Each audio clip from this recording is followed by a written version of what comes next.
Read the Bible, you'll find out that God's not too happy with what's going on around us. Redeem the time, because the days are evil. The Bible has not changed. Boldly proclaim the restoration and preservation of Christian values in America. Satan has brainwashed a whole nation. As goes the church, so goes the nation. Nobody's convicted of anything anymore. And now, here's Last Call with your host, B.J. Edwards.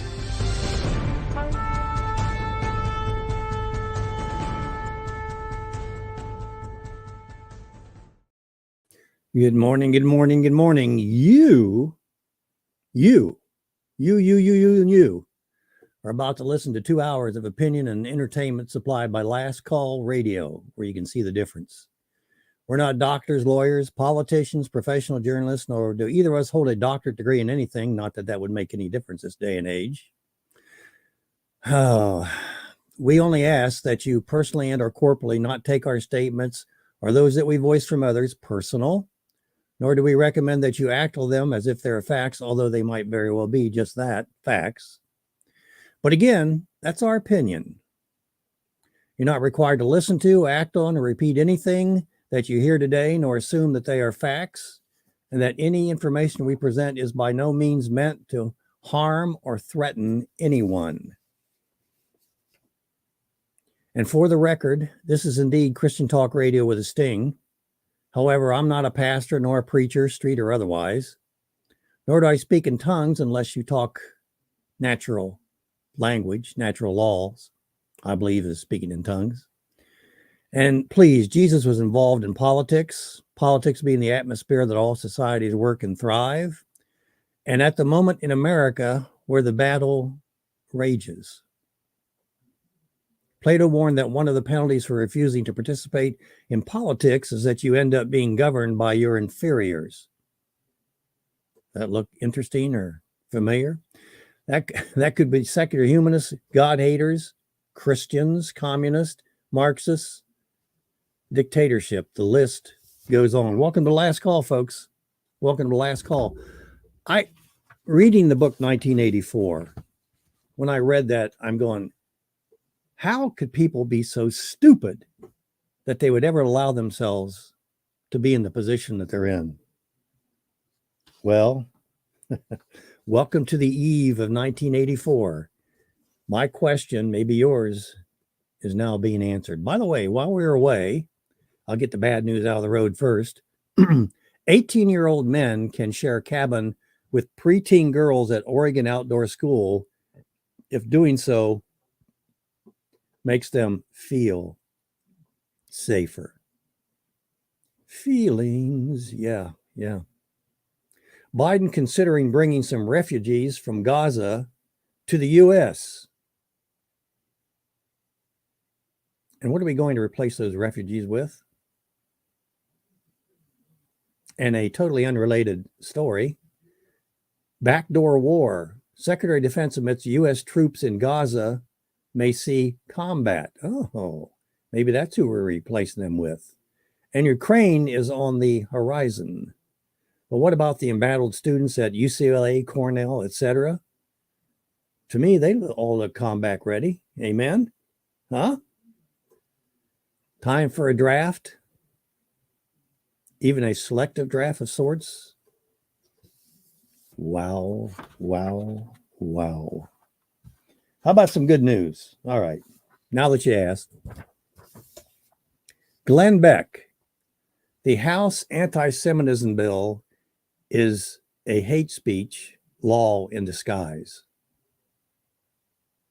That's good news. Tell you in a minute. Congress bans Israel criticism with new hate speech law.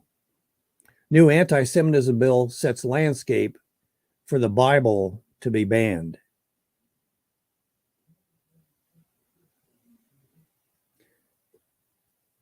House back in turmoil.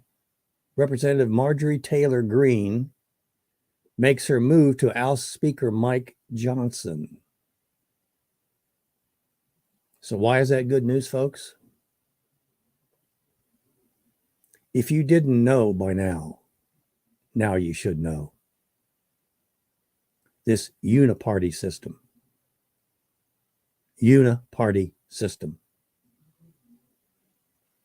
is not apt our own benefits, folks. They could give a hoot less what's going to happen to us, unless you're Jewish, of course. Just, man, this opens up a whole new understanding of what we're facing from the country of Washington, D.C. That's good news because you're without excuse. You can now see. Speaking of which, looks like Al Sharpton's getting some 2020 vision. How can Democrats say January 6th was wrong if the same thing is happening on college campuses? And wow, did CNN go crazy when he said that? They don't know how to handle that. No, it's not similar. In a way, it isn't, because the students aren't going to be sent to prison for 20 years, not be able to ever vote again. What do you think about RFK? What do you think about him? We think, us conservatives, that he's going to take votes away from the Democrats. Be very careful with that. This is one smart individual. I saw a 30-minute video on him. He's starting to scare me a little bit. At first, I thought, great, he's going to take votes away. I'm not too awfully sure, folks, how that's going to be. Good morning, Mr. Anderson. How you doing? I'm doing fine. Bringing up some interesting topics. I don't know if there's anything to vote for out there. RFK is highly questionable. Very liberal. President. Look at his vice president, for crying out loud. Yeah. One heartbeat away from the office. Yeah. Very dangerous. Go ahead. I'm sorry. Well, it's just very dangerous. I forget the woman's name now, but I understand very, very, very left wing. Yeah. And rich. Yeah. Lots of money. She could support a campaign. We love rich people, right? Yeah. That's American. Be rich. Yep.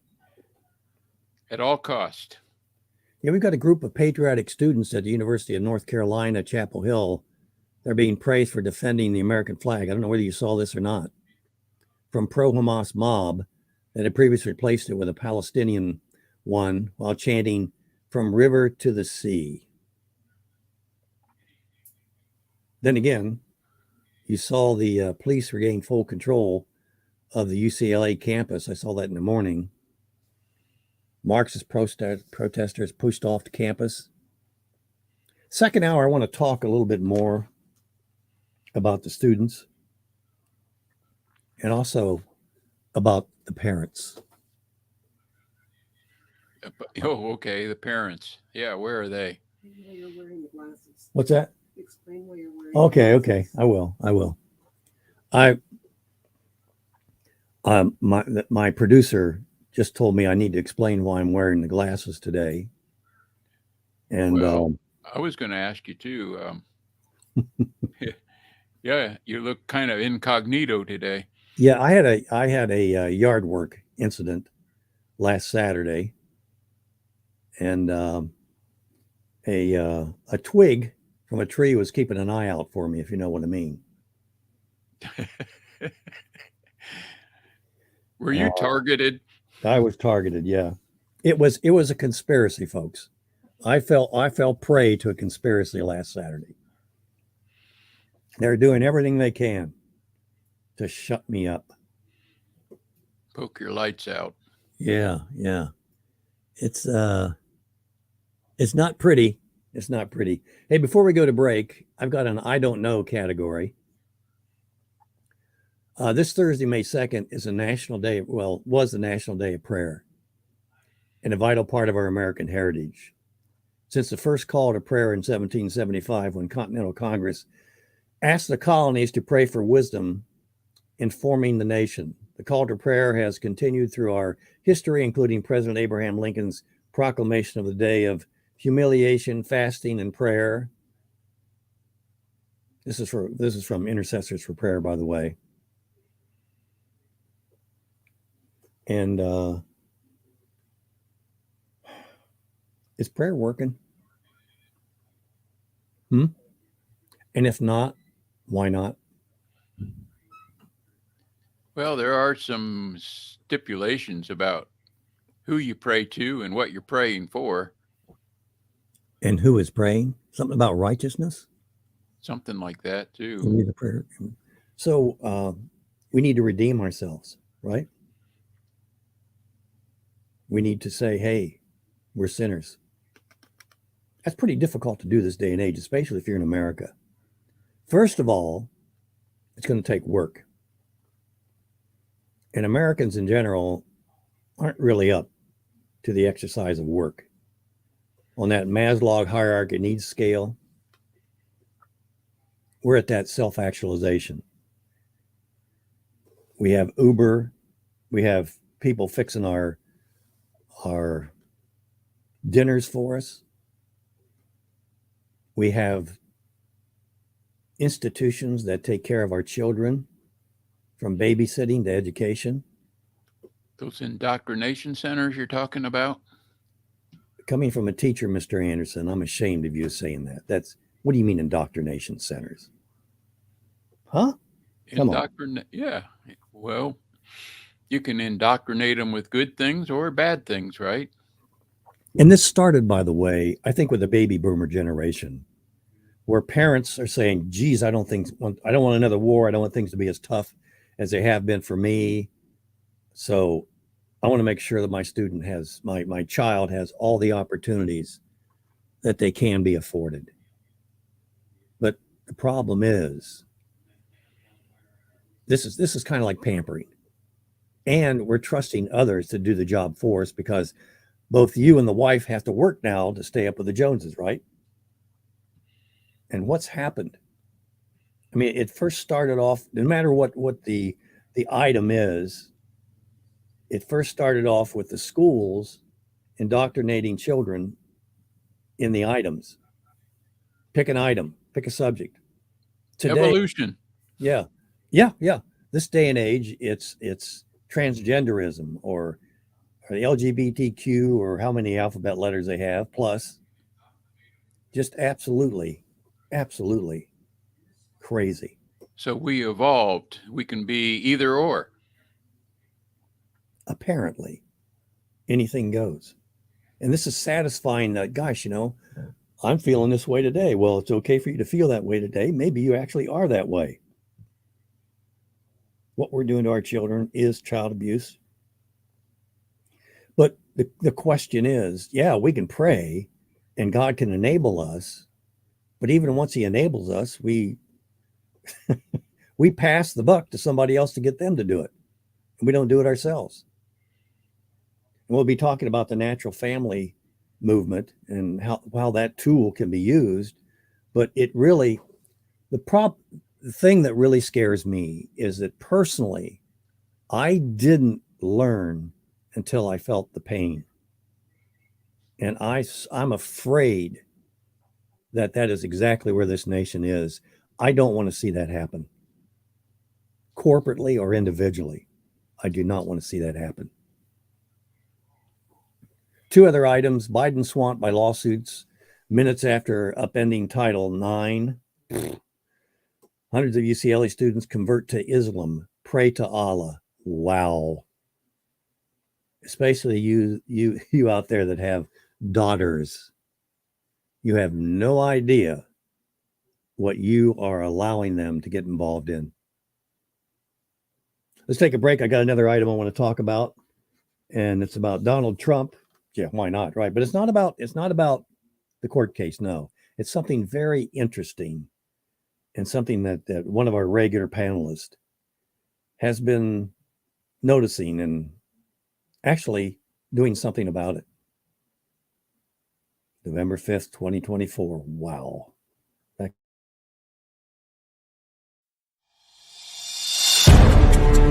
Last Call with BJ Edwards.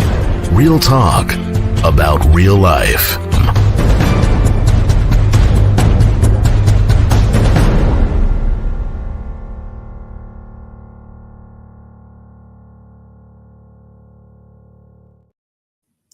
I want to put this in the category of I don't know, which I was just reading.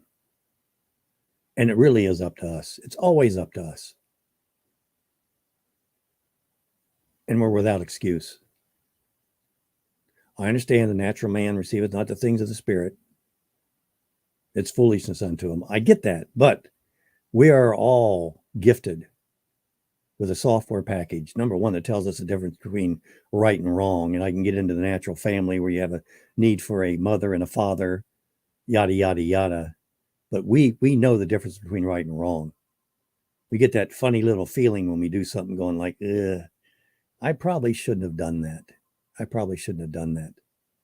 We have an election coming up in November of this year. And the division that has gone on in this nation. You know, I've said before that Satan is a great mathematician that specializes in division. He's done an incredible job in America. Currently, Palestinian situation. But it goes beyond that. The sexual revolution. I'm using those words nicely. Here's an item that really caught my attention. And we're going to have Norm come on and talk a little bit about it. But the headline is Trump reveals what he'll do if he falls short in the 2024 election. Let me ask you the question. What are you going to do if your guy doesn't get the presidency? In Milwaukee, Wisconsin, 45 was asked by a local newspaper about what he would do if it's declared that he isn't the winner. If everything's honest, quote, I'll gladly accept the results. I don't change on that. If everything's honest, I'll gladly accept the results. I don't change on that, the president said. If it's not, you have to fight for the right of the country. Mr. Anderson, play that video, please, if you would. If it's not, you have to fight for the right of the country. Hello.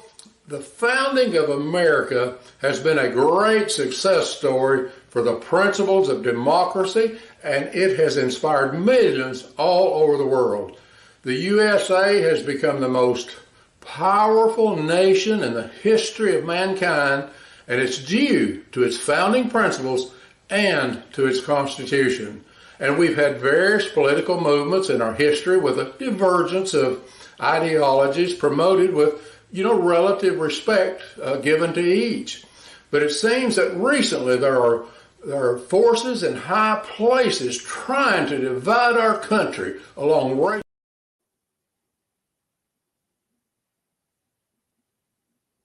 Whoa.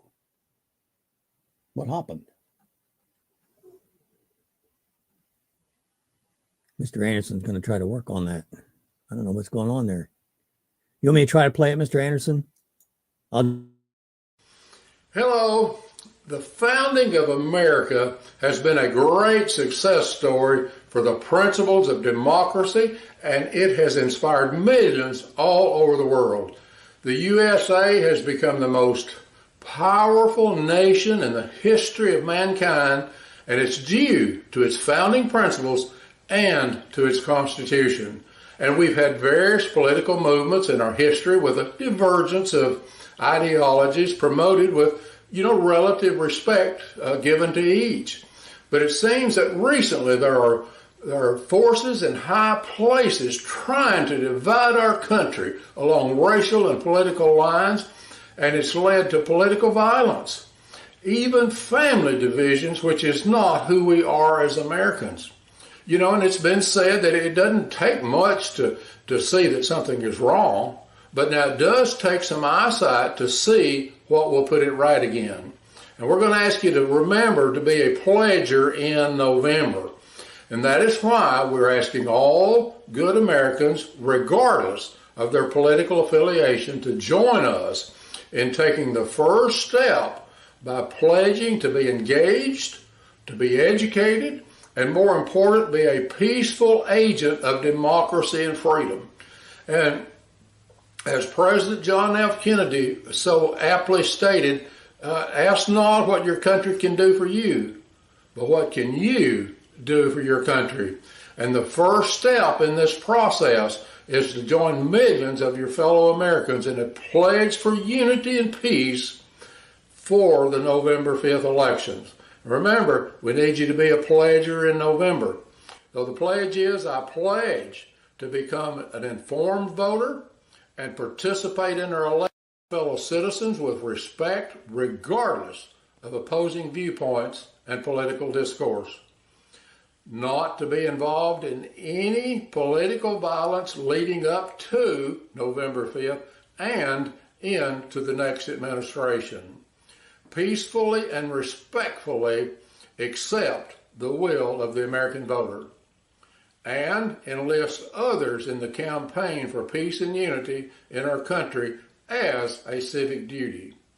And lastly, work to bring unity among all Americans regardless of the result of the election. So we're asking you to sign this pledge, and remember, freedom is never more than just one generation away from extinction. Remember, we need you to be a pledger in November.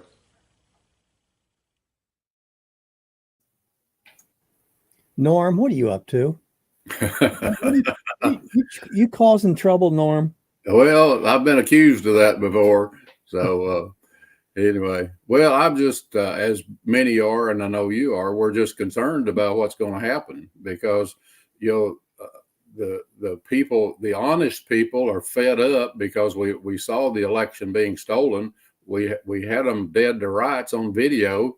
There were states, I think New York, there were 338,000 more people that voted than there were registered voters. That doesn't exactly add up. So, that side is angry. And then we've got the other side that wants to destroy America. And just to be blunt, I mean, I think all hell's going to break loose regardless of who wins in November.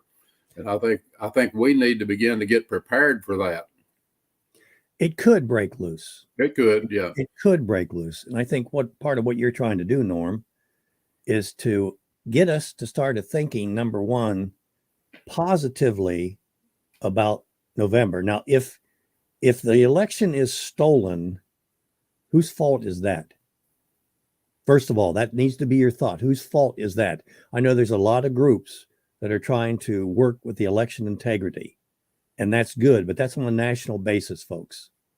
Locally, you have more chance of controlling things than you do at the national level. That's my personal advice, is to focus on that locally. Maybe volunteer. They're always looking for volunteers at the election places. Even before then, try to get paper ballots. And by the way, 30 days of voting, what could possibly go wrong with that? Huh? Start applying that pressure on your local voting areas, voting places. That's one of the keys. If something goes wrong with that and you didn't do anything other than complain, then you only have yourself to blame.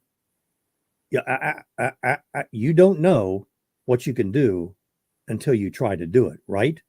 You don't know what you can't do until you try to do it. That is one suggestion I would give you. The other suggestion, the thing I like about the pledge, is that this isn't just for one side. This is for both sides. And this is saying that what happened at Cornell, what happened at UCLA, what happened in Washington, D.C., in the Ferguson, etc., could happen again if we do the blame thing. blame them or they're bad people, etc. And I want something bad to happen to Donald Trump. I want something bad to happen to former Vice President Joe Biden. I want something bad to happen to this individual. Stop that. Make something good happen and start in a positive manner. The pledge itself is a positive route and hopefully it will get you thinking in positive terms. Your comments, Norm, I'm sorry, I'm speaking for you here. That's okay. Well, yeah, we've got to begin to talk to our people we work with, our neighbors, the people we go to church with, and be engaged and start thinking about this. And I think we need a plan. I think that the men in communities need to be prepared, to protect their local businesses if things don't go well, because we know there's a side out there that Soros is behind, and they're paying these protesters and things. And I think we're going to have to be prepared to deal with it. But I think we can minimize the trouble if we get prepared, as we're trying to do. Yep. Jeff will bring you on around 10:30. JC has a very interesting story to share. But here's the folks, don't wait and then go, woe is me. There's a possibility that all heck could break loose on November 5th or after, maybe even before. And it's up to you. Do you have children? Do you have grandchildren? Does your neighbor have children?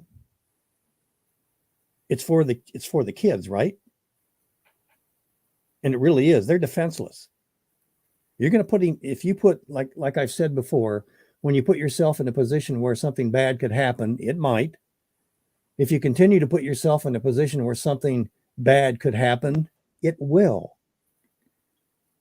And the effort here is to get you to thinking about, okay, well, maybe something bad could happen. Ignoring it is putting yourself in a position where something bad could happen. To continue to ignore it, well, something bad will happen. So yeah. Go ahead. Yeah, let me share this. I had some thoughts Wednesday morning about something, and I said, I'm going to build me a little army of people. Okay. And so I, in the last 2 days, I probably spent 4 or 5 hours, and I talked to, I think, 12 or 13, 14 people about this video and also about something else that I'm working on. And what I did is I asked them for me to send them a link, which I did, to this video, and I asked them to put it on their social media and to ask their people that saw it to do the same. So this way it can be spread. And so if any in your audience would like a link to that, if they'd email me, I'll be glad to email them a link to it that they could put on their social media so we can begin to get this message out. But I really learned something this week, Jim. Of course, as you know, I've been on the show twice talking about the trying to get our leaders to develop biblical solutions for our problems. And we talked about the pledge a couple of weeks ago. And so when I talked to these 12 or 14 people this week, I shared what I had been doing about that, and I sent them the letter that I sent to Comer along with the pledge. And what I was asking them to do is, when we're ready, that they will start calling and emailing their legislators about developing biblical solutions. And I was amazed at the response that I got. And what I learned was people are willing to do a little bit. I think people have felt powerless in a lot of areas, and I'm giving them a very simple plan.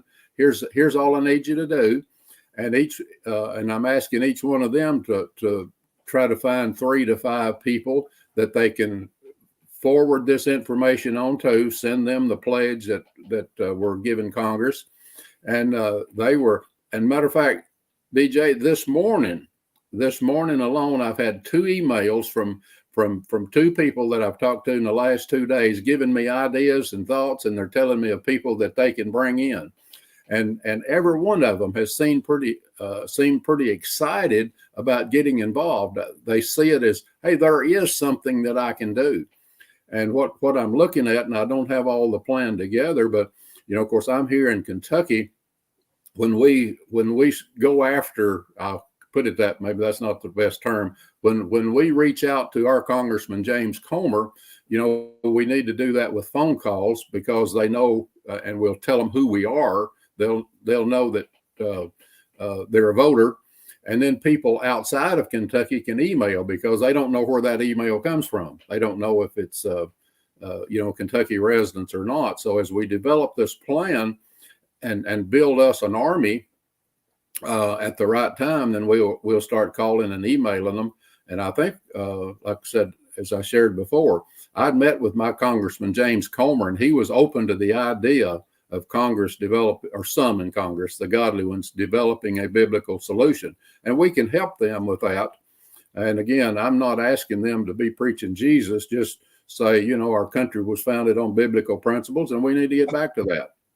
So, but anyway, I was really encouraged, and I'm anxious. I think if I can find, 25 or 30 people that will reach out and work and find 3 to 5 more, and then I think we can really begin to get some momentum going here on what we want to try to accomplish. Norm, your email address? It is unclewisdom48@gmail.com. unclewisdom48@gmail.com. Yes. If anybody will email me, I'll send them a link to it, and I'll send them the pledge, the letter that I've sent to Congress, and give them an opportunity to get on board, because you can do this from anywhere. Even though, like I said, if we're focused, if we're focused on, you know where the emails are coming from. Right. Very good. I want to get JC on. Mr. Anderson, will you take us to a break? And thank you, Norm, for all you're doing. And I know you're going to keep us updated on this. I will. Appreciate all your good work. This is BJ Edwards along with Mr. Anderson. We never know what's going to happen or when it's going to happen, folks. But you need to be in position and at the ready. And we're going to talk to somebody after the break that was in position and at the ready. Go ahead, Mr. Anderson, if you would, please.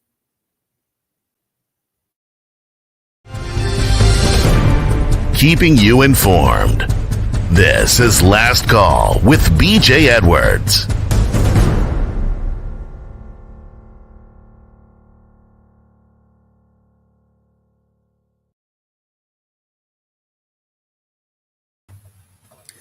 Some of us Christians drive other non-Christians and even Christians crazy by continually wanting to talk about our next step after death, if you will, about Christianity, actually how to handle things while you're here on planet Earth. And one of those naggers is a good friend of ours. I say that in a positive term, by the way. It's a good friend of ours, JC. And JC had a very interesting event occur this week. And JC, welcome back, brother. What's going on in your area of the world, sir? Well, JR, you just said a little bit ago, you said something about heck breaking loose. Yeah. Let me modify that. All hell is breaking loose. Okay. It's everywhere. And just sitting here the last couple of days pondering some of these thoughts. And the question is, what are we really doing about it? Yeah. I love all the things Uncle Wisdom talks about there, and great, but you know what I mean? We just keep emailing and we keep texting and Facebooking, and everybody enjoys it. They sit around and enjoy that stuff. They're like, yeah, that's good. That's right. And they do nothing.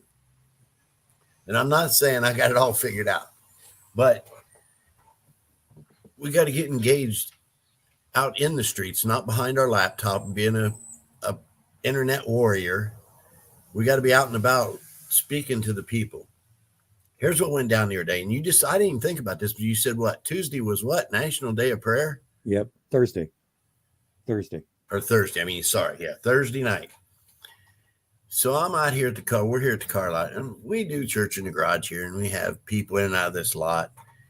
A lot of people with problems. You get to pray with people. You get to try and encourage people. Just stuff every day, something different. People walking by, the homeless on the railroad tracks, the druggies across the street at the gas station getting their cars busted by cops and throwing everything out. You got Columbus Road right out front with just a lot of poor people, druggies, child molesters. I think there's 12 of them out here on Columbus Road, right out the street here. Known, you can pull them up and see where they all live. So we're out here Thursday night, about 4:30. We got a husband and wife out front here with two teenage girls. One's 19, one's 12. Nice little family. We're looking at a Honda Civic out front. And it's right outside of my office door. I have front. We're just 20 feet, 30 feet from the roadway right there. All of a sudden, and these people are getting ready to go for a test drive. They're like, yeah, that we've started it. We've looked at it. They're like, yeah, AC works. Everything's going, ready to go take it out the road.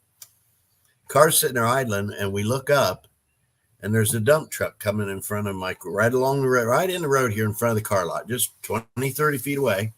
And as we looked up, there's a guy, I could see he looked old, and found out he's about 67 years old. He's underneath the front of a dump truck that is moving down the road, and he's on his scooter, laying under the front of this truck. Whoa. I mean, it's just shoving him down the road. The guy in the dump truck has no idea he's under his truck. He just cruising up high and probably hit the guy. I never even saw him. Yeah, never seen him. So everybody starts freaking out. We start screaming. And the guy is laying under the front of the truck, and he's looking around. You could see him. I mean, I could see his eyes, and he's just looking everywhere for like, somebody save me, somebody rescue me, help me. We were helpless. So everybody's screaming and hollering, and about the time I look up, we're heading towards out to the road to try and stop this truck. And he gets in the inside lane because the light just turned green. The light traffic light's about 200 feet down the road yet. So he's already drug him about 50, 60 feet, and the light turns green. And what's he do? He grabs the next gear, hits the throttle. You can see the smoke rolling out the stack. He grabs another gear. He's just speeding up. He's going for the green light. So now we got people coming out of the gas station, people out front here at the car. We're trying to chase this guy down. So he gets down to the traffic light. Now he's drug him about 250 feet or so. I don't know how exactly, 200 or 300 feet. And ends up, then some people finally out there in the traffic motion for him to stop. The scooter is wedged under the front of the truck and spits the old guy out the back. Wow. So I'm running down to him. Now I got my mechanic in the shop. He's got two buddies in there they're talking to. And these guys tow trucks. They go to big wreck semis and flip them back over. They've done all this kind of tragic stuff. I get down and people are coming out of Speedway everywhere. And the first thing I thought is, being on an old fire brigade in a factory, I'm thinking, okay, I got to get down there and see if this guy's a pulse and just see if he's alive. I get down there and everybody's kind of standoffish. And I don't think anybody really wanted to come out there. I look down at the guy and his body is totally destroyed. No. I mean, it was horrific. It was just awful to see this poor old guy ripped apart so badly. So I'm screaming. People are everywhere. I start screaming, somebody bring me a blanket or a sheet, something. I need to get him covered up because they don't want all these women and children, people at the gas station seeing him, because it's right there in front of the gas station now. So here comes Mark, my mechanic. Now he's 1 year past cancer. He's cancer-free, 29 years old. Legs still aren't real good after all the chemo and stuff. His legs get a little weak, but he heard me screaming from the garage bay out here where he was at, down there at that traffic light. So he come running the best he could. I met him a little ways up the road. He said, I'm trying to run, JC. So I'm trying to get to you. And I grabbed that sheet from him and then went back to the guy and just covered him up. So basically, I just pronounced him dead. So we're out there, and there ain't a cop or nothing yet. No squad, no nothing. This guy, truck driver's freaked. He's freaked out. He is just in shock. So the cops are on everything, and I tried helping the cops direct traffic. And this is a big old process now. They got to shut the road down at quite a big section. And I come back up the car lot for a minute, the family was up here, mom and dad, and the two young girls, and that 12-year-old girl was freaking out. She was just in panic mode, crying, screaming, hysteric. So we've all agreed, there's going to be any test drives on the car lot now. We're done. So we're all hanging out there, chatting with people, trying to figure out what just happened. Cops are asking us questions. They're coming up and getting written statements from the family and another guy that was out in the parking lot. And one guy's over there screaming at the truck driver. One guy was out there just screaming at him. He had no clue what even happened, but he wanted to scream at the truck driver. I mean, let's just, we all know exactly. And so with a lot of stuff going on, well, I ended up looking down, and there's the dump truck driver. He's out there off the edge of the road over kind of in like a little parking lot. They're walking in circles, talking on his phone. I don't know if he's calling his wife or his boss or what. So I'm thinking, you know what? Everybody's ignoring that truck driver. So I went, there's been 10, 15 cops out there, paramedics, the police chief, everybody. Police chief's out there in his suit and tie. Everybody's here. State Patrol, everybody. So I walked up to that guy, that truck driver. I looked at him. He pulled his phone down. And he looked at me and I said, buddy, are you all right? He said, no, I just killed a man. And he had tears in his eyes. So I looked at him. I said, well, let me ask you a couple questions. I said, do you believe in God? He said, yes, I do. And then I said, are you a Christian? He said, yes, I am. I said, all right. I said, brother, here's what we're going to do. I said, I'm going to have a prayer with you right now. So what's your name? He said, Jeff. Well, don't start a bunch of conversation over there. We're right in the middle of something. And he said, Jeff. I said, you know what? That's my name too. I said, I believe God's ordered our footsteps here today for this very purpose. I said, now let's pray. So I put my arm around him. I praying with him. And I look out the corner. I'm just I could feel people around me. Nobody was even beside this guy. All of a sudden, I got 2 or 3 cops standing right beside me and the chief police. Now, they didn't interrupt me, but let me finish. And I said, amen. And as soon as I did, I looked at the truck driver, Jeff, and I said, Jeff, you're probably going to need somebody to talk to in the next few days. I'm right here at this car lot every day. If you need something, you come see me. You just need somebody to talk to, come see me. All right, he said, thank you. And I started to walk away, and the cops said, hey, come here. I said, yeah. They said, I can't have anybody talking to him. I just looked at him and I said, well, I had to do what I had to do. And I wasn't there to convince him of a story or tell him, what to say to the cops. It was just have prayer with him. So, and they were okay with it, but they wanted to warn me, and talk to that guy. It's an investigation. So then the chaplain shows up down here, police chaplain. He comes over. I know him. He's talking to me. He said, JC, I heard you had prayer with that guy. I said, yeah. He said, oh, I'd have done the same thing. And I know he wouldn't. If the cops would have told him, no, don't talk to him, he wouldn't have prayed with him. I know. I just know all the cops know him. I said, well, let me tell you something. Jerry is his first name. I said, Jerry, sometimes we got to follow God's law and not follow man's. Sometimes it's corrupt. Yeah. And that's what I did. And I said, I don't regret it. So then that takes place, and different ones are, we're out here for 2 or 3 hours. This road's shut down, and it's just craziness. And then the family finally is ready to leave that was out front, the mom and dad and 2 teenage kids. They got ready to leave, and they were just a wreck. So they're heading back away from the front of my building to the back to go to their car. And I thought, can't miss this opportunity either. I was like, hey, come here. They stopped. I walked out in the middle of that parking lot, and I said, no. I said, we've just been through something horrific. I said, I want to have prayer over your family right now. And you notice I didn't ask, can I, in either situation. I just said, we're going to have prayer.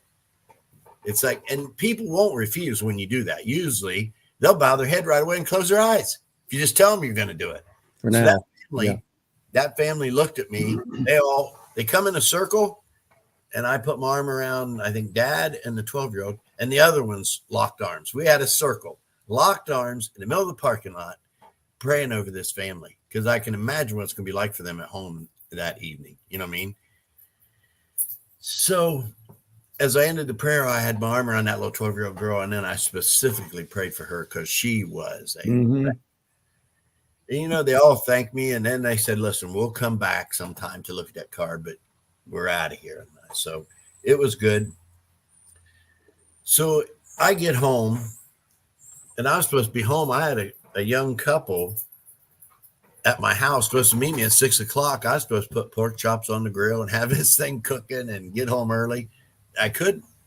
So I told my wife everything. I said, you guys just have to wait on me. I'll be there when I can. So I finally get out of here. It's about 6:30, 6:45.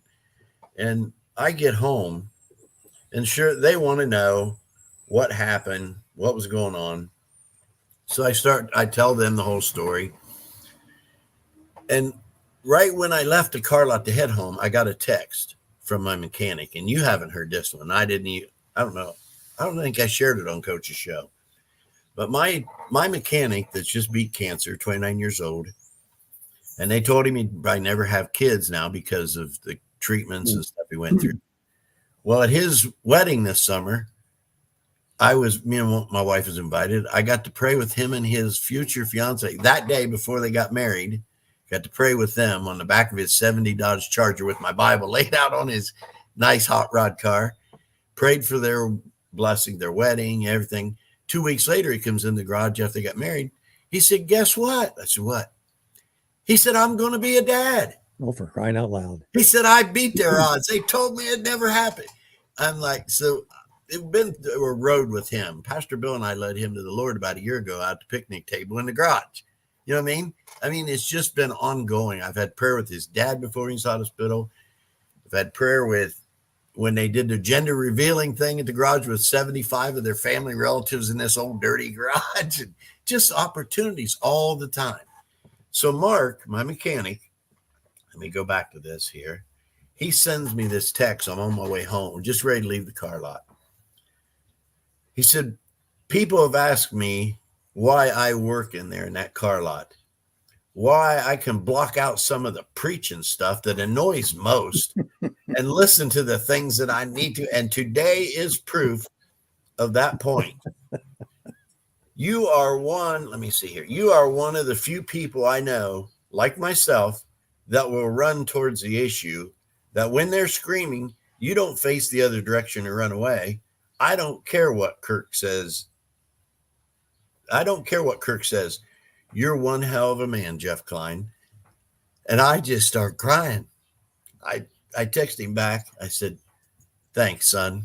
Because he's like a son to me and I'm like a dad to him. I mean, we've talked about that before.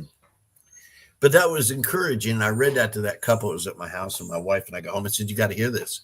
This is Mark, the 29-year-old mechanic that they call Monkey. He's just, you know what I mean? But that boy would defend me to life. I mean, he loves me like a dad. And he does get grief. Oh, how can you be around all that stuff? He's like, but he'll do anything for me. So the next morning, I open up my car lot, and I'm thinking about this guy in the truck all night, and the truck driver, and the family, and issues. I mean, sure, it was devastating to see that guy laying there, but it's more devastating to see all the broken families and the crap going on, and the hell that's hitting the fan everywhere. Mm-hmm. Mm-hmm. And it's like, what are we doing as Christians, as a church, as pastors in our communities? There's so much we could be doing. So I get in here at the car lot the next morning. Guy pulls in with a truck and a trailer. He gets out of the truck. I recognize him. He's been to church in the garage. It's been 3 or 4 years ago since he's here, him and his wife. And they used to just love coming down here and hearing Pastor Bill Dunphy in the garage, fire and brimstone. He gets out of his truck. I said, hey, what's going on? He said, just want to thank you. I said, for what? He said, for being there last night for my truck driver in that dump truck. I said, are you kidding me? That's your truck? He's like, yeah. I'm like, oh my. So we got to chat for a while, and he's a Christian. So then later in the afternoon, that was at 9, about 1 o'clock in the afternoon, I look out, and there comes a silver pickup truck parked out there. They get out, heavy set guy, heavy set woman, and I really didn't recognize him. He walked up. I said, "Can I help you?" The guy looked at me and said, "I'm Jeff. I'm the guy driving the dump truck." Well, for heaven's sakes. I said, "Oh my goodness, brother." I was like, so we had about an hour conversation. I mean, we talked about past life. His wife growing up, his grandparents took her to church all the time. So I said, "Are you in a church anywhere now?" She said, "No, we're not. I got to be honest." She said, "We'd like to find a good little church." I said, "Sunday morning, 10 o'clock in Bladensburg. You can come down and meet Pastor Matt and the people are just a bunch of good old country folk." I went through that. So had prayer with them out front here in the parking lot. And they might be coming tomorrow morning. So I called Pastor Matt yesterday. I just to give him, and I had already called him. He put out a call all for prayer for the families, each family. The guy that was passed away, the truck driver, the family on the car lot looking at a car. And he put it out for everybody to be praying for this situation. So as Pastor Matt, I just want to give you a heads up. They might be coming Sunday morning. I'm not sure, but I think they probably will. I told him, I said, "You get there, brother." I have my arm around that truck driver yesterday. I said, "You get there. Pastor Matt's going to want to anoint you with oil, and we're going to lay hands on you." He said, "I need all the prayers I can get." So I'd pray with him, and he left. And there was still a few more people come in, but it's everywhere. You know what I mean? Jeff, Yeah. What I want people to see here is primarily that you were in position and at the ready. You're always in position and at the ready where we need to be. And by the way, folks, this is what society is trying to destroy. Christian men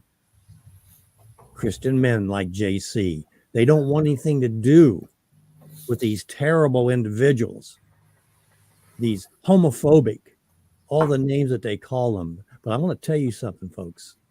In times of trouble, yeah, that's the 911 call that you need to make, because Christians need to be in position and at the ready. And Jeff has been preparing for this situation for years.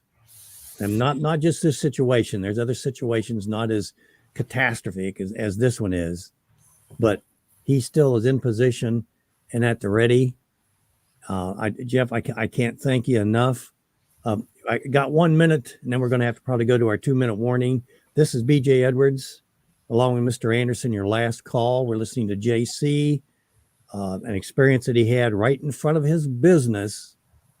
And I can't imagine that the guy on the scooter probably didn't even see or hear the truck coming and decided to get over in the lane, and then boom, this happens. Okay. And it can happen to you just as quickly and just as easily. I mean, I was out in the yard doing some yard work, almost lost an eye.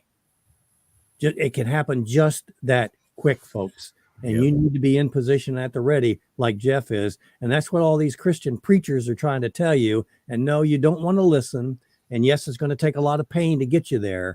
And part of what we try to do here on this program is to keep you from going to that pain. 1 minute, Jeff, a wrap up on what you're talking about. Okay. You know, I was telling a guy the other day, it's the feeling you get when you cover somebody, put a sheet over somebody and basically pronounce him dead. 35 years ago, I had to do the same thing with my 4-year-old nephew. Oh, man. His dad's truck ran over him right in his yard right next door to me. I mean, I was first one on the scene, and people were coming. I had to cover him up. You know what I mean? But them situations are everywhere out there in life. Not people dying, but people, they're on drugs. People that are depressed. People that have lives that are screwed up. And nobody wants to open their mouth. Pastor Neil Peterson said one time, I'll never forget it. He said, JC, as Christians, we got to open our mouth and you got to speak. Everybody's afraid to speak. Who cares about the hate crime stuff? Just speak. All right, Jeff, you've had your 20 minutes of fame. See ya. Thank you very much for being who you are, Jeff. And I know you're going to continue. Wow. I wanted to talk about the Anti-Semitism Awareness Act, but I think what Jess is talking about is more important. I'll go over this real quickly, and then we're going to take a 2-minute break and get into the second hour, family hour. And basically, the Anti-Semitism Awareness Act is a 1984 Big Brother. It's subjective. There's no definition of what this means other than when you find out somebody that is Jewish, you're now going to have to be afraid of them, like we've been told to be afraid of other folks because of their skin color. You don't want to offend them, because if you do, you're going to jail. Thought crimes, hate crimes. You can no longer hate. Even if you don't do anything, you can no longer hate. You need to just fold under to what Big Brother says. And shame on the House Speaker, the Christian House Speaker, Christian Mike. They're letting an international organization define what right is wrong is, and anything could fall into the hate category, and this will expand. And once again, the great divider is at it, dividing family member from family member, Christian from Christian, man from man, man from woman, woman from woman, you name it. And he's got the division gun. We can't allow this to happen. At this point, again, local was about your best chance to get anything done. Again, we're going to take a 2-minute warning when we come back. We're going to talk about the family, and we're going to talk about the protests at government-run schools, college and universities, higher education. And we're going to talk about the natural family and get a kickoff for what's going to be happening next Sunday. Not this coming Sunday, but the Sunday after that. And now's the time to prepare for it. B.J. Edwards along with Mr. Anderson. This is your last call. And thank you very much, JC. Thank you very much, Norm. Thank you for everybody that's doing.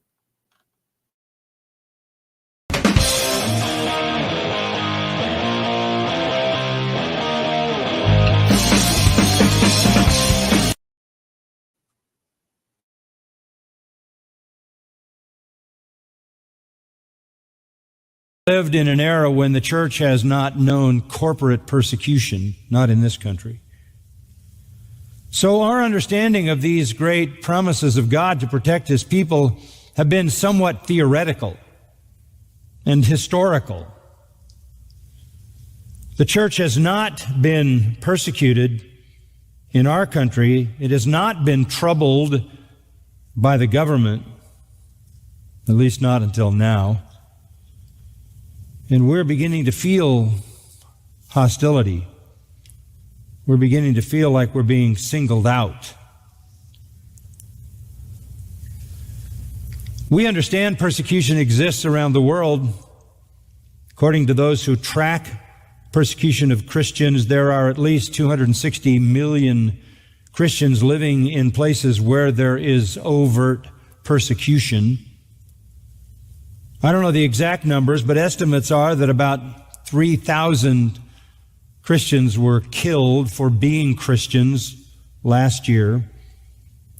10,000 churches were burned or assaulted or destroyed. 4,000 people were arrested and imprisoned for being Christians. And always the persecution comes from two levels. It comes, number one, from authoritarian governments, and number two, from majority false religious authorities, mostly Islam. So it seems that the greatest persecutors of the church have always been those in authority, civil authority or religious authority. I'd never thought that I would ever see the day that the Bible would be possibly banned in America. Yesterday, the House passed H.R. 6090, which is a bill that is working towards anti-Semitism. But actually what it does, it actually kind of hinders our speech, especially when it comes to the Bible. Certain verses, for example, might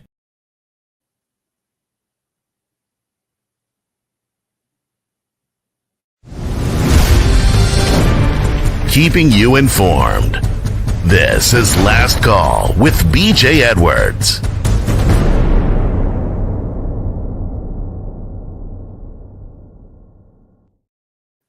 And we are back on the eve of 1984. Local, family, folks. This is so critical, so important. Communist Manifesto, Gay Rights Manifesto. They have to get rid of the family. And when they know what they're talking about, you should know what they're talking about. That is one biologically born man, one biologically born woman, and a lifelong committed monogamous relationship with their children, biological and or adopted. There's a lot in that. Yes, children make the family. But parents, God gave you those children. And part of what your job is to do is to educate them. Not to let a complete stranger educate them, but you educate them. After 18 years of public indoctrination, 12 years of public indoctrination,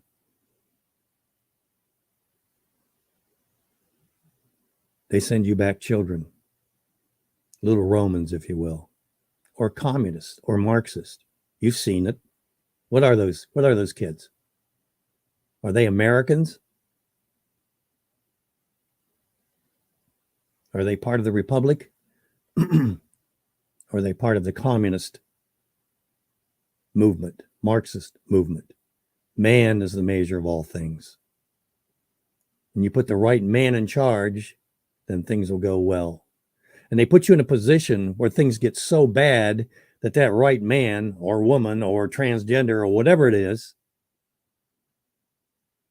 has to get us out of here. We're desperate. Desperate times call for desperate decisions.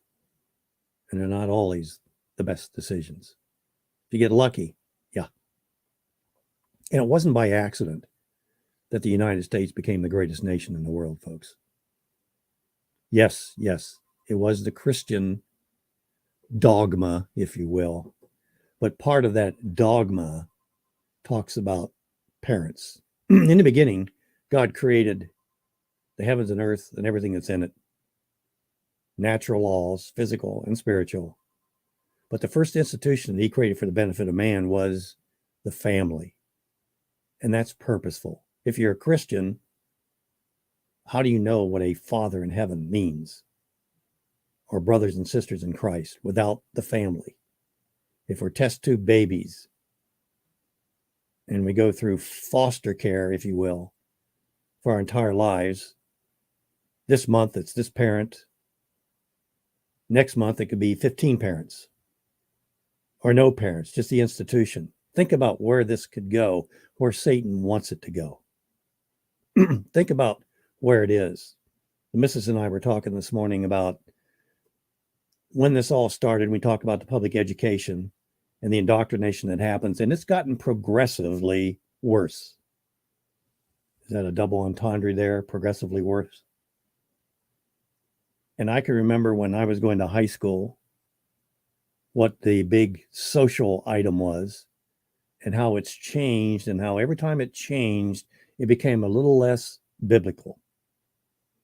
Yeah, they took the 10 Commandments down, didn't they? Huh? We stopped saying under God. You see what's happened. You have to remove righteousness from man to get him to where he's desperate. And he's going to appeal to any man. Maybe set up the time for the Antichrist to be there, because it's okay, probably because he is Antichrist. He's our best choice, because we've been told that Christianity is so bad, that the JCs of the world are horrible people.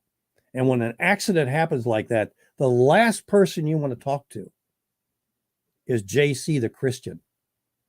You want a cross-dressing, transgender, child abusing, name it, to talk to that individual, right? Really, is that what you want? I want to get into an article, two articles. One I wrote for the Wisconsin Christian News, and the other one I'm going to do that one first because it was written by Derek Hunter, and it's called "These Parents Protests Are the Result of Bad Parenting and an Educational System Churning Out Moms." I'm going to elaborate on a problem that a gentleman is bringing up. I agree with most of this. We can really expand on others. But he starts off by saying sometimes good parents raise bad kids. So we kick out good parents, right? Because the exception, we serve the exception instead of the rule. Welcome to 2024. It's possible to do everything right and still churn out a real piece of post-digested food. It happens. It just doesn't happen very often. And professional protester class currently staging the mini beer hall push, they hope will weave together into a large real opportunity for them to murder as many white people, normal people, straight people, non-obedient people, and especially Jews as possible. You can add Christians in there as well. Fascists always have a real problem with Jews, says the author. So where do all these bipedal piles of garbage on college campuses, got away with words, doesn't he, in blue states across the country come from? It's really easy to say bad parents. And it's also true. Most of the parents truly suck. They're probably down with the cause, proud of their little Goebbels, wannabes, and aspiring Himmlers, happy to drop more than the average American annual salary on the further indoctrination of their drone. But these goose-stepping goon squad members wouldn't be able to exist without an educational system that keeps them ignorant of history, unable to think for themselves. Progressivism, be it in the form of communism, socialism, or fascism, requires an unquestioning, obedient population to thrive. Luckily, it is human nature to question these things, either in a quest for knowledge or simply curiosity. Describing what's going on in America today, folks, with our children. That means most people's minds are not fertile ground for stupidity, but some people's heads are naturally full of fertilizer and not much else, a vacuum of intelligence in which these poisonous ideas take root and flourish. I'm not going to necessarily agree with the fertilizer. Man has a tendency to do the wrong thing, of an evil nature, perhaps. But I think they're quite capable of learning. At least that's what the Bible tells us. Back to the argument. It's not surprising that the American student would have no idea what the story and truth behind "from the river to the sea, Palestine will be free" is. Honestly, it's not really an issue on the half of the planet. What is surprising and a testament to how effective the Democratic Party has been in the indoctrination of kids. It's how even after these protesters learn that it is literal call for genocide against Jews created by terrorist and terrorist sympathizer, the morons still chant it. Think about what's happening on our college campuses today. You've seen it. Yeah. They're being supplied information and they're being supplied monies and equipment by outside forces that wanted to. Why? Is there such an interest in destroying America? And why do they have to get rid of the Christian base to do that? You already know that. You wouldn't be listening to this program. You already know that. At no point in the process, back to the article, no matter the similarities between what the Nazis did and what these new Nazis are doing, does it occur to any of them that they are actually what they claim to hate? You have to be a special kind of stupid to miss it, or woefully educated by a system no longer teaching kids how to think, just to conform. This is what happens when the walls of your public schools are littered with flags and pictures dedicated to the sex life of the purple-haired, pierced, gender dysphoric, lesbian literature major from Smith College or frustrated theater nerd who studied, I love the way, anyway, who studied ethnic dance at Brown, who is now teaching second graders how basic addition and subtraction are colonizing ideas created to advance both the patriarchy and white supremacy.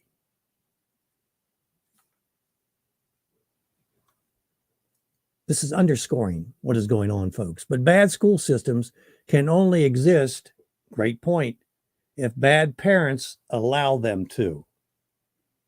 I want you to stop and think about that for a moment or two. We are without excuse. When we were bringing up our children, I trusted. I don't think I was stupid, but I trusted. Well, I guess trusting the school system was stupid now that I think back on it. But we honestly thought that we were creating and encouraging Christian thought in our children by sending them to secular schools to let complete strangers teach them, which is exactly what's happening. And what are they teaching them? 2 mommies, 2 daddies? Question your sex? And at what age? Let's start it at 2 years old and move on. My child knew this when they were 2. And then you let them drive the car at 2, right? Or vote.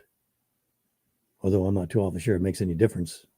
Anyway, the bad school system can only exist if bad parents. I'm not talking about in major Democratic controlled cities where no one in the political class gives a hoot about schools graduating kids who can't read. I'm talking about the well-to-do suburban Chardonnay sipping mom and the ready to virtue signal excitement should, fingers crossed, at least one of their kids turn out to be trans.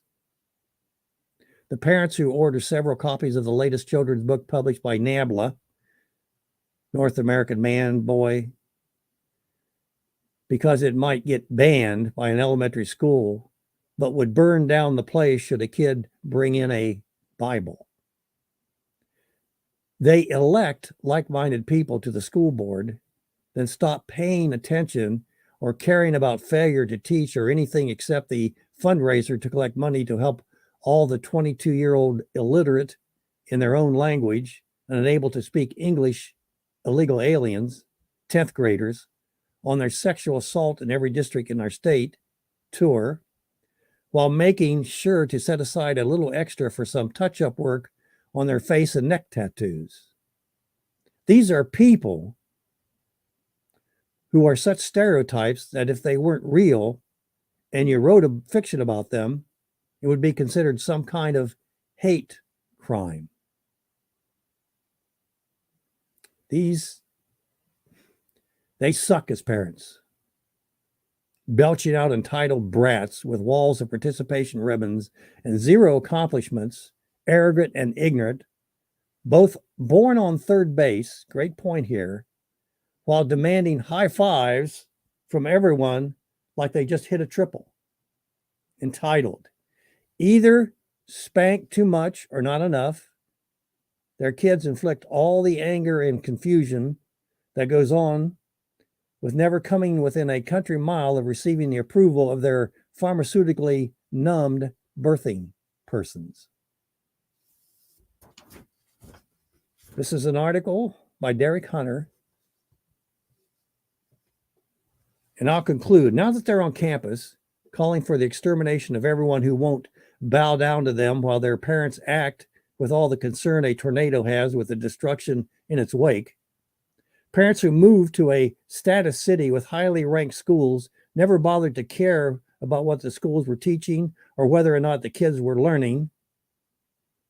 You know, it's interesting. You have a conservative school district, and folks from a liberal school district who don't like what they've created move to that conservative district, vote in liberal progressive school board members, sit by while the union runs the schools and destroys that conservative school.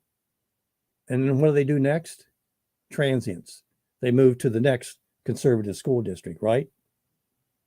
I don't know whether you've seen that happen or not, Mr. Anderson, but it does exist. I have seen it happen. I've experienced it. Now they're in the quad, picking up with where Hitler left off. These reliable Democratic Party voters are everything wrong with the country. I'd say them and Joe Biden are everything wrong with this country, but Joe Biden is one of them. No need to separate. His kids went to the drug abuse route rather than activism. But the starting line was the same. The upbringing was the same. What we're watching now is the end result of a failed public educational system, more interested in making sure that students can name more pronouns than states or presidents. They can count into microaggressions, but can't do math, none of which is by accident. An educated population able to think for themselves would never tolerate what Democrats do or vote for them to do in the first place. Are we recoverable, folks? Are we so far down the line that we can't do anything about this? We're going to take a break, and when we get back, I'm going to talk about some holidays, and I'm going to talk about an article I wrote for the Wisconsin Christian News and how we can get ourselves out of this, how we have to get ourselves out of this. Mr. Anderson, if you would, please take us to a break. BJ Edwards, along with Mr. Anderson. This is your last call. Last call with BJ Edwards. Real talk about real life.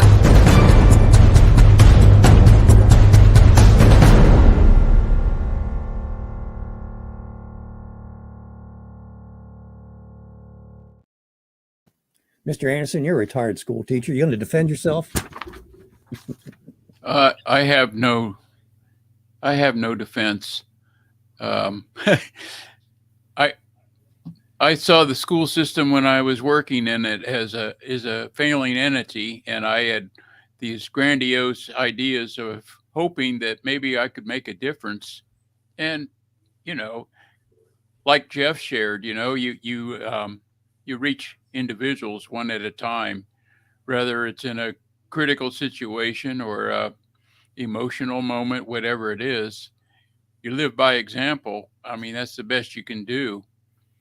The failure in our school system, I don't know really when it began, but I look back and think about the monkey trial and when evolution was now legalized. Yeah. And the whole idea to undo the idea of God and there being a supreme being in charge of us all was beginning to be erased. And that's a very hard thing to overcome. I believed the lie for a while myself and even taught it for a few years till a lightning bolt hit me one day and my eyes got opened and I go like, wait a minute. The world, this creation happened in 6 days, and the seventh being a day of rest. And it was literal days, which we seem to get confused on. But, I don't need to go on preaching that. That's where I feel like we began to fall apart. Then when we declared John Dewey as a father of modern education, I recognized the communists. I don't know when it started, but there's your father. Yeah. Who gave birth to it. He creeped in and gave the idea to communist ideas that began to erode away our education system. But not only that, our responsibility as parents. And we began to think that the school and the government had the authority over our lives that they never have had and still don't have, although they seem to be deceived to believe that they do with this outrageous ruling they made last week. And I think it was Wednesday night. I've been personally grieved over that whole idea, and using our children again. They're still kids, college campuses, as their catalysts. They're controlling the whole situation, and media is controlling the narrative of what's going on out there. And when we, I don't know. I don't think the campuses are as bad as they think, as far as the media shows. Good grief! I mean, we can tie so many things in. J6 is a big one. All of these things that is happening with the tyrannical government that we seem to be oppressed by. Where's the family? You have a child. You pick up the phone. You call 911. I need somebody to help take care of this child because this is my first child and I don't know what to do. You're not making a call to grandma or grandpa. This is where we're headed, folks, because grandma and grandpa aren't going to exist. They've been blotted out. Your dependency is on the government. Those trillions of dollars that they're spending, this is about making you more dependent on them. And it's going to get, I'm telling you, it's going to get to the point where that call is going to be made, that 911 call is going to be made. And sure enough, they're going to drive up. They're going to take care of your child. They might even take your child. But you aren't going to care because you've been told that it's just a blob of tissue that happened to get through the cycle. And there it is. Folks, I remember how smart I thought I was until I had children. And then everything changed. Everything changed. It opened up an entire world that if you've never had children yet, that you need to look forward to, because it will open up a world of understanding that is inexplicable unless you've had a child, in terms of love and fear and pain and joy. It's exponential. You cannot imagine what that is all about. There's always a new challenge, you know. Yeah. It's amazing what you learn from your children and from your students if you happen to be a teacher. They always hand you a new challenge, and you have to, you have to find an answer from somewhere. I pray that the Lord be your guide in these situations, because man's knowledge just can't perceive it. Look, God didn't give you these children so you could divorce them or drug them. It's a two-way street. It's a blessing, but it's also an incredible, loving learning experience for you. And you don't. There's always issues in life, just because of our nature. But these are here we go again. These are not issues; they're opportunities. Opportunity to expand your emotional base and to expand your intelligence base, and more importantly, your wisdom base. They do so much for you. It's inexplicable what they can do for you. And what we're allowing to happen to these children. I guess right now, the majority of the children are being turned into little Romans that don't know the difference between right and wrong. They've been taught that they need to discriminate against their very own parents for various and sundry reasons, by the way, not just because of their skin color. It could be because they're Christians. It could be because they believe in right and wrong. Whatever it is, the divider is using that. But the schools are the instrument. The public schools are the main instruments that are being used to indoctrinate these children. And you're seeing the results, not just in the universities now, but remember what happened in Ferguson, with the Ferguson situation, and in Oregon, and in Washington, and in New York City. Where are the parents? We need to recognize what's happening here and go point the finger at ourselves and go, okay, that's my fault. I need to work my way out of this. There's going to be children out there that young men and women that have been told that unless a child does something for you, you shouldn't bother to have them. And go ahead. Oh, I don't know where to start or what to talk about. It's the family. That movement that seems to be taking off right now for us. The natural family movement is. You asked the question earlier about is there any hope? Things don't have a lot of hope as far as if you look at the media and where we're at and where we are, but bringing back to light the family and getting people reconnected in smaller units and reassuring one another of the moral codes that we grew up with, and reinforcing one another that this is wrong, this is right. We do have that natural app. They call it a conscience, and when we have that conscience, but we still need encouragement to follow what is right, because and help. Yeah, because the enemy, if you will, a big enemy I see on the horizon is guilt, putting guilt on people.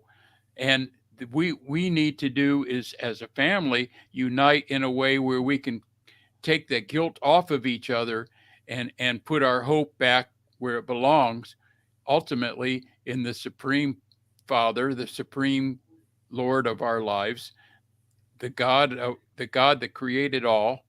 Once we have that confidence back, there's nothing that can stop us from recovering. I get that. Norm, what do you think? Well, I want people to realize that this is not just in big city schools. Yesterday morning, had a niece of mine to call me and say, told me that she wanted me to pray for her 16-year-old granddaughter. And her granddaughter at age 9 was in church, accepted the Lord, was baptized, and I don't know how faithful they've been in church, but at 16 now, from her school here in small town America, small town Kentucky, has convinced her that there's not a God. And so again, this is in a small town. I say small town, population of 15,000 people. We're right here in the heart of the Bible Belt, but it's going on everywhere. So parents are going to have to be alert. Amen. It's got to wonder how you got a teacher in a small town school like that, got a job. Mm-hmm. Where did that come from? Right. JC could probably tell us about small town schools. Yeah, he probably could. Let me make a comment about JC. God knew most people would never go to church. So God's plan was to send the church to the people. And JC is a testimony to that. He's the Uber driver. He's the Uber driver for the church. Right. He is. DoorDash. Right. Yeah. Okay. I told Pastor Bill years ago, hanging out with that fire and brimstone preacher on the street corners, at the strip clubs, at the gay parades, at the Bush and Clank, wherever he said we were going, that's where we went. I told him years ago, I said, Pastor Bill, because we've just been like Mutt and Jeff. I said, no matter whatever happens in life, if you're never preaching behind a pulpit again, I'll be on the street corner with you. That's like the most exciting place to go. You know what I mean? And that's what he loves. He gets out there with that old beat down Bible, and then he bends it open and he just starts in on the street corner. We got so many stories. I mean, dozens and dozens and dozens of just times in the street. But right now the government's got him handcuffed. So, but as soon as he gets free, we'll be back at it. He said, brother, we'll hit it again. Hey, we're going to take a break, and when we come back, I've got some holidays. You better get a paper bag before I go through these holidays, because you're probably going to need it. You're listening to Your Last Call, Action Radio, Do Radio, where you can see the difference, folks.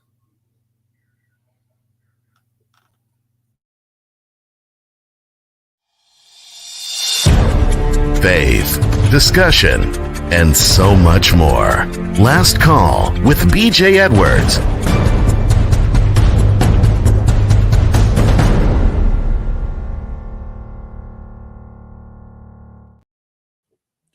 Faith, discussion, and so much more. That so much more is you doing.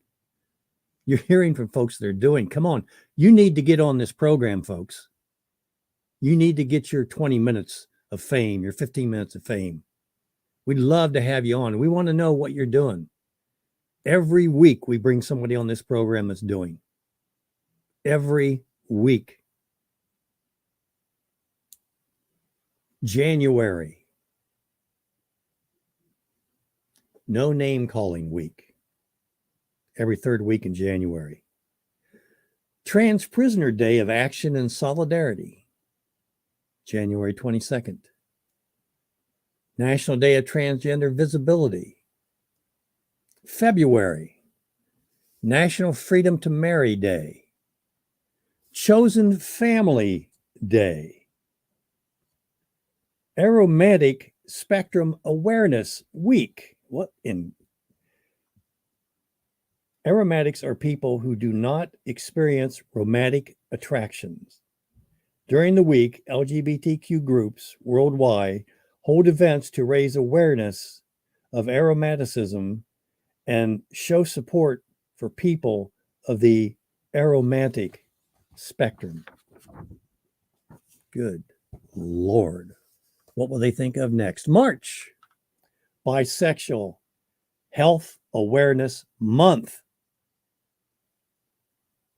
Zero Discrimination Day, March 1st. Two-Spirit and Indigenous LGBTQ Awareness of Celebration Day. International Transgender Day of Visibility, April, Day of Silence. National Deaf LGBTQ and Awareness Week. National Transgender HIV Testing Day. Lesbian Visibility Day. May, International Family Equality Day.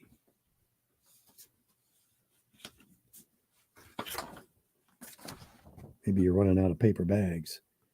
Pansexual and Panromantic Visibility Day. Celebration for Harvey Milk.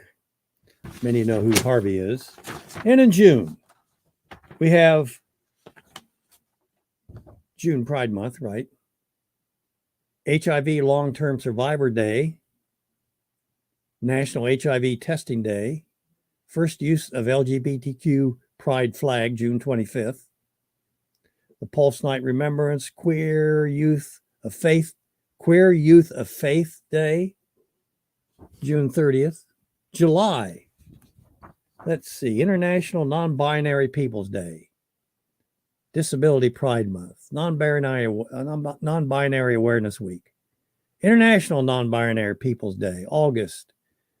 Transgender Flag Day. Transgender History Month. Gay Uncles Day. How can they say uncle? September, National HIV/AIDS Aging Awareness Day. 10th anniversary of Don't Ask, Don't Tell. Celebrating Bisexual Day. National Gay Men's Awareness Day. What do we got here? Got to go to August. I'm going to flip over to October. International Lesbian Day. National Coming Out Day. Spirit Day. LGBT Center Awareness Day. Intersex Awareness Day. Transgender Children's Day. LGBTQ History Months. November holidays, Intersex Day of Remembrance. International Transgender Day of Remembrance.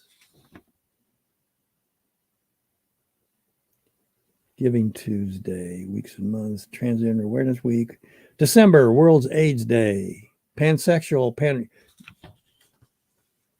I counted, and there are 75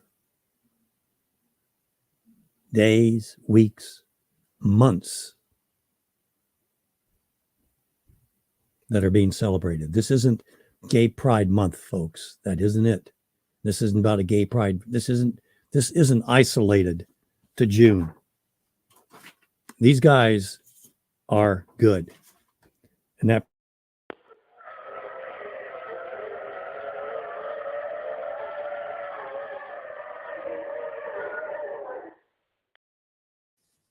it's they are imaginative, and they need to be.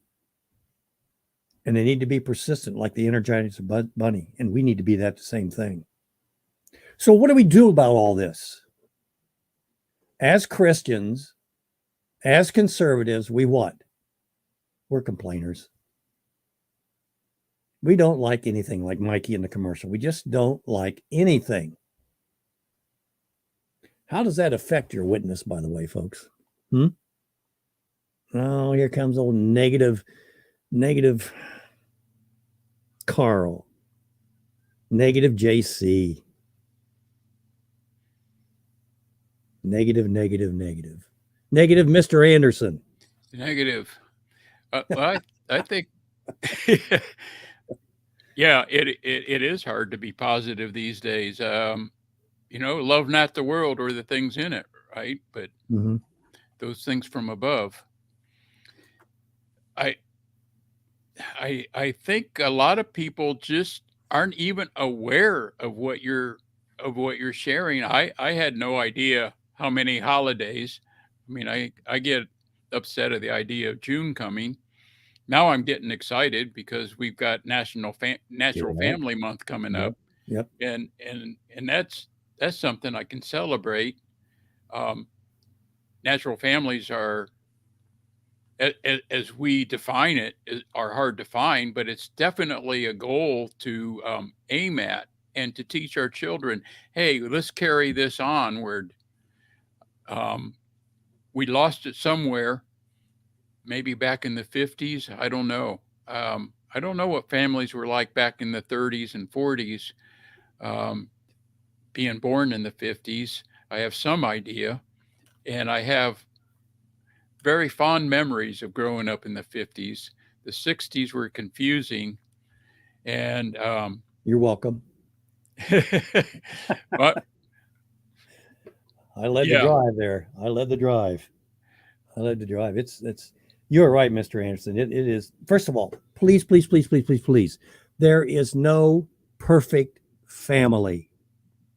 There is no perfect family. There's no perfect man, with one exception. But there are no exceptions to that family. There's no perfect family. There are always issues. But they become more and more troublesome because we've lost sight of the ideal family, the best practice family, if you will. Well, we've let the world redefine what things are and how they should be. Okay. Sometimes consciously, sometimes probably mostly not even consciously. We let the world get us busy. We got mom and dad both working now and working hard. The time they spend with their kids once they're school age is dinner and time for bed. They barely have time to share their values and their stories of their days growing up. And do they even get a chance to visit grandma, grandpa, and keep these things? That takes an effort. That takes time. And this is what we've got to encourage and embrace, is that that reconnection with family members. All of those holidays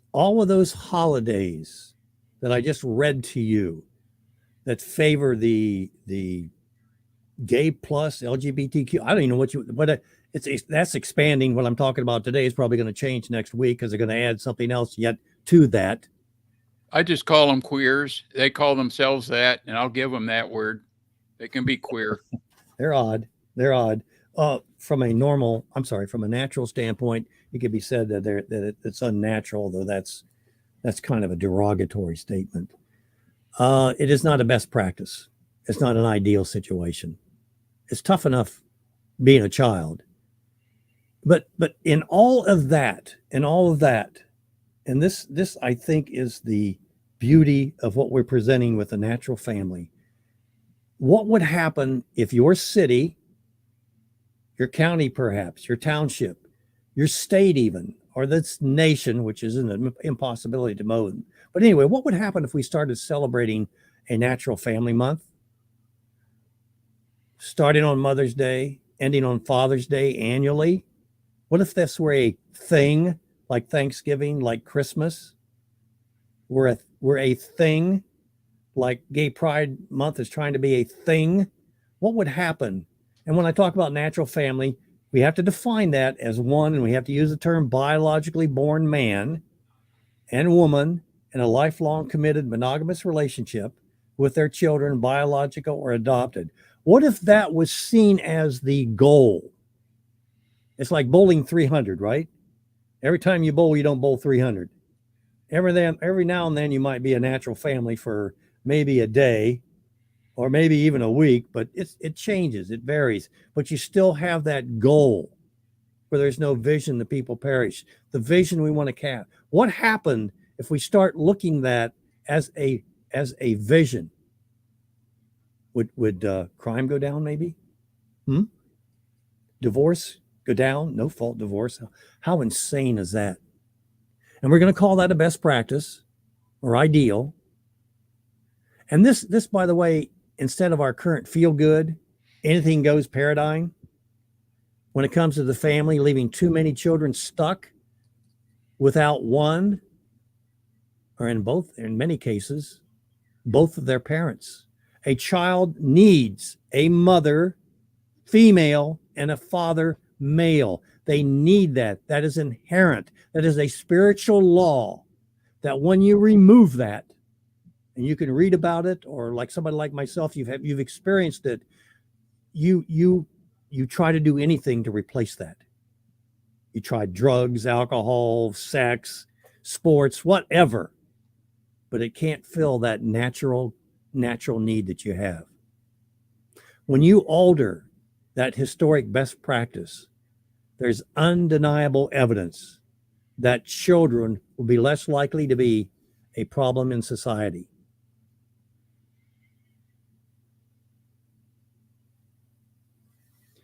It's known fact that children who are brought up in a natural family environment, as close as you can get, nobody's perfect, generally live happier, more productive lives, have less mental illness, drug usage, the list goes on.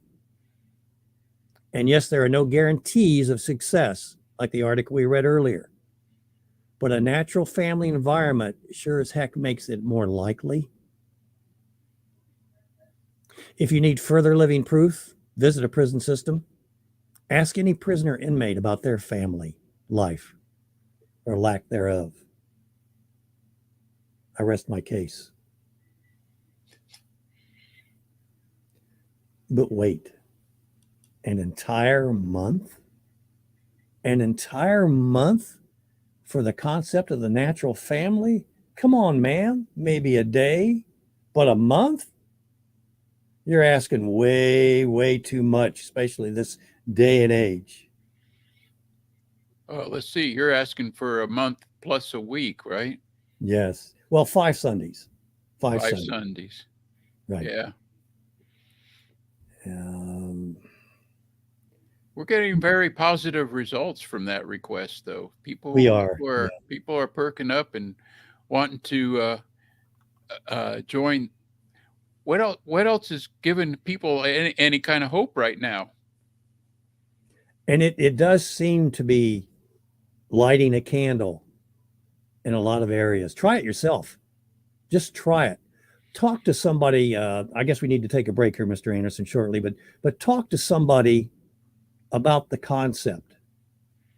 I'm going to tell you right now, be it a pastor, be it a businessman, be it a family member, be it an educator, I can tell you that once you define the terms and start talking to them about this, you're going to be in for a great learning experience.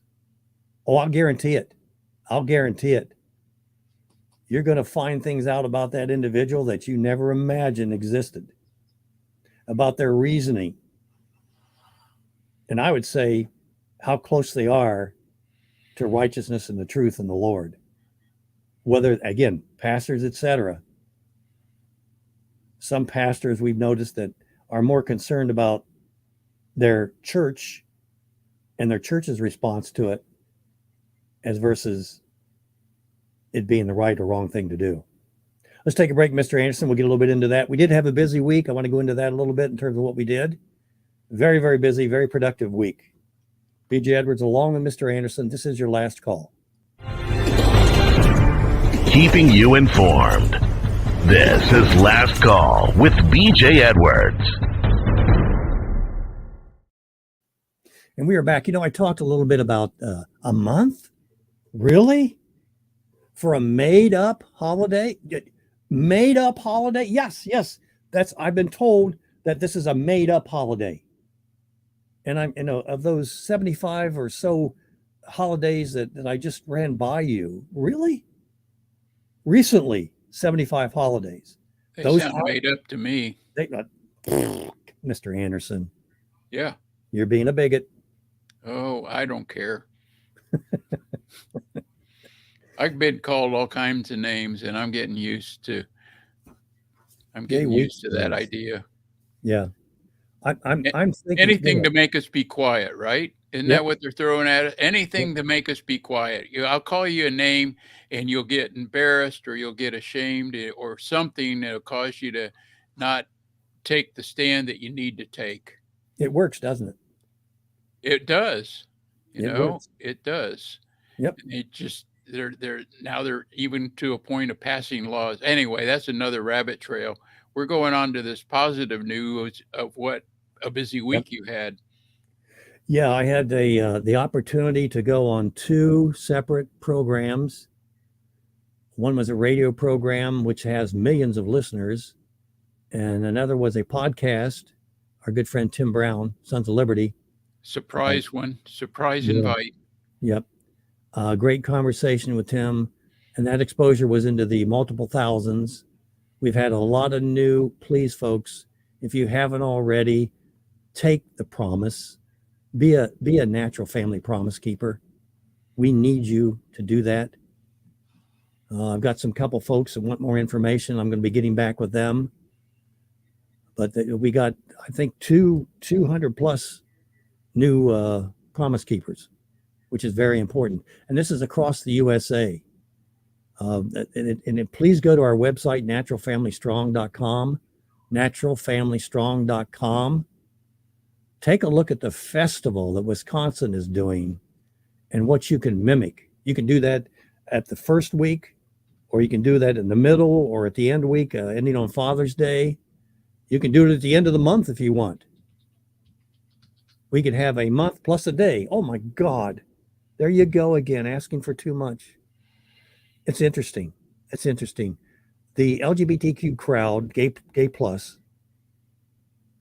have holidays, day, week, months in 100% of our months, all 12 of them. This is for a group that counts for less than 10% of the population. Think about that. Absolutely incredible. But we had very, very good responses. The ball seems to be really moving. Well, and look, this isn't the answer, but it's a darn good one. And it's an excellent tool. You're going to find out so much about people when you present this. It's absolutely amazing. Some people are going to freeze. Some are going to go, are you kidding me? Where has this been? This is brilliant. It's genius. Let's go with it. Give me some, you can order signs from the website, naturalfamilystrong.com. And look, you probably won't get them for Mother's Day, but that's okay. You can do it for Children's Day or Grandparents' Day and save it for next year. It is so powerful. I have folks that are leaving the signs up year round. It's from Mother's Day to Father's Day, but they leave it up. One is not the natural family. a good thing to celebrate, a good thing to promote? You tell me. No, no, no, no, no. Ask children that don't come from one of those natural families. Talk to them. See how they feel about this. It's just absolutely amazing, the power of the family. And keep in mind, it was the first institution that God created for the benefit of man. It wasn't an accident. It was purposeful. It really helps set the foundation of all civilization. The family is the foundation. In America, that foundation is cracked. Miserable shape. And we need to patch it up. We need to reclaim the family.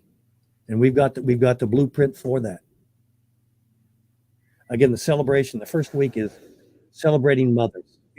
You can do, one of the things I loved was the thought of a candlelight dinner on Sunday evening, Mother's Day. A candlelight, talk about lighting a candle, a candlelight dinner. Or you can do that festival. Businesses, we're going to get some badges, by the way, some buttons. We've got those ordered, but I don't know when we're going to get those. But businesses can offer 10% discounts, 5% discounts to a mother, children the next week. And then you have grandparent weeks the third week, grandparents, extended family members. That would apply to everybody, 10%, 5% discount for everybody, 2%, whatever you can afford, just to press the issue on. Churches every week can be talking about the first week, mothers, biblical. Does the Bible mention anything about mothers? Does the Bible mention anything about children? Does the Bible mention anything about grandparents, extended families, fathers? Boom, boom, boom, boom, boom, boom. Use your imagination. What do you like to do during celebrations? Award somebody for this, that, and the other. Father of the year, mother of the year, why not? Why not? naturalfamilystrong.com. naturalfamilystrong.com. Sign the promise. We're not going to contact you and say, hey, we need money, et cetera, et cetera, et cetera. We want you to, number one, focus on what it is we're doing by reading that, especially the one biologically born man, woman, et cetera, and saying, okay, this is where we really need to be. That's what we're after, folks. We're making things a lot harder than it really needs to be, especially when it comes to children. I'm going to see if I can get that, Mr. Anderson. Maybe not. Caller, you're on the air. Can you hear us okay? I can, BJ. Hey, I just wanted to make a shout out here in Dayton, Ohio. This is Busman. Good to talk to you, my friend. Thank you for doing what you're doing. Wonderful interviews you did. And I just want to say, if you haven't gone to naturalfamilystrong.com, you need to go there and look what's happening. And I just wanted to say we're praying for you, BJ, Mr. Anderson, and great work. Thank you very much, Martin. Appreciate you, brother. Absolutely. Keep up the good fight, guys. Thank you. Thank you. Wow. That's good to hear. That's good to hear. And we are making this more difficult than it should be. Celebrating a historical and best-based practice not only makes sense, but it is a positive approach. Again, Christians are always complainers. Boom, we put the enemy. It leaves the advocates of sexual anomalies scratching their heads and wondering, why are we not complaining again? You're supposed to be complaining, Christians, conservatives. Come on, you're supposed to be complaining. You don't know how to handle it when you don't complain. Huh. In fact, it actually puts them in a complainer's corner. Whoops. Well, it's not hard to find something to complain about. It's, but throw a little hope out there, and that's what we're trying to do. And one other thing, folks, we talk a lot about inclusivity. The Natural Family Celebration is by far and away, nobody's even close, the most inclusive event there could ever be, because it includes every human being who's ever been born. Ever born. Right. Ever born. And it's really quite simple. Instead of complaining about the darkness, and that's what we're saying, folks, we continually complain. Look, I've got a doctorate in it. You can't out-complain me. Trust me. But instead of complaining about it, number one, look to it as an opportunity. And number two, whoosh, light that candle, folks. We want you to start this, not this coming Sunday, but we want you to prepare for it now. Get the signs, contact us, get the information, naturalfamilystrong.com, jr@naturalfamilystrong.com. Contact us. We will help you get this done. And it needs to be done. And it needs to be done now, needs to be done this year. And it is critical. May 12th, not this coming Sunday, but next Sunday is the official start of the Natural Family Month. 5 Sundays, Mother's Day through Father's Day. We need you on that wall with us, folks. And again, we're talking about a celebration that's supported by the laws of nature and nature's God. Mr. Anderson, you got 1 minute or two? You have a comment to make? Otherwise, we're going to close this down and get out of here. And we have meetings tonight. We have meetings tomorrow. We're in position and at the ready, folks. All kinds of meetings. We work hard on weekends. Yeah, I just, I thank our listeners. Looking forward to more orders on the signs. We're not making any money on these signs. You order the signs directly. You're getting them at cost. Order 30 at a time, $225, and they get delivered to your door. Signs and the stakes, you need to put them in the yards. Take them to your churches. Take them to your friends. Share them with your neighbors, aunts, and uncles. We have a proclamation for cities as well. That's on our website. Look for Natural Family Celebration on our website. We have a printout there of some items that what you can do that you can share with your family, friends, your church.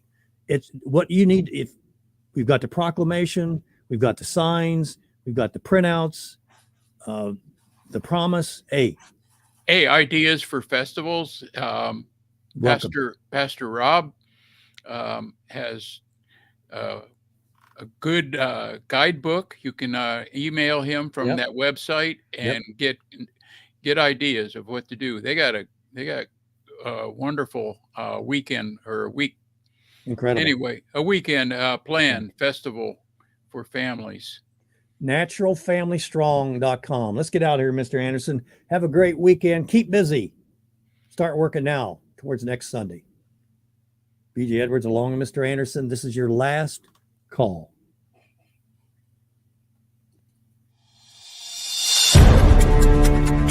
Join us next week for Last Call with B.J. Edwards.